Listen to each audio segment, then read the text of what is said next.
For more on the Missoula County Public School safety protocols, if you want to review those, go to our website at kpax.com. Salute the Badge is sponsored by Montana Rail Link, supporting the Main Street of Montana for 30 years.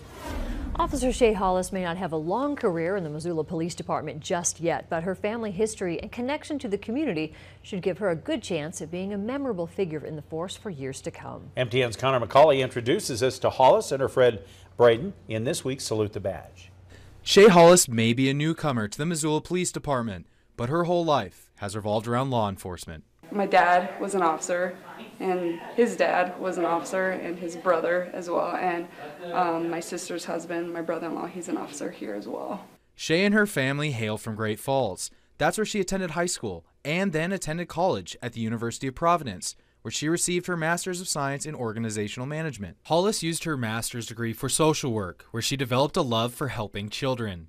Now as an officer, she spends her time at Charlo Elementary with second grader Braden Butler. With Braden, we met his social worker, obviously, while I was social working. We were co-workers at the time. I talked to his social worker. I said, hey, can we meet this kid?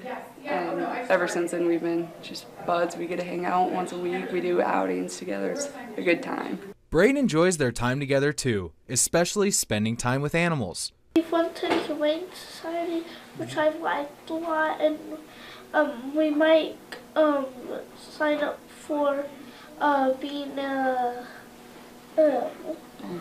volunteer. They also spent time together over the holiday season, which Hollis said helped get her into the Christmas spirit. We got to do things like we baked cookies, we decorated Christmas cookies, we did gingerbread houses, so it got us into the seasonal spirit a little bit more as well. Braden and Shay also worked together on Braden's Valentine's Day project.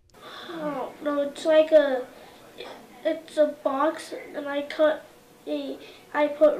red paper around it, and I've cut out a mouth in it, and I taped down yellow piece of paper, and as teeth, and then I taped them on inside, and then I made little eyes. Next up, Easter. Connor McCauley, MTN News, Missoula. Shay says she's amazed at how quick Braden is and his attention to detail. She and her wife Myra are excited to continue to spend time with Braden, and so is Braden. More than 7,000 acres of forest land near Olney is being permanently protected by a public-private partnership devoted to sustainable forest management, public access for recreation, and habitat conservation. MTN's Jack Ginsburg shows us that that's good news, though, for public land enthusiasts.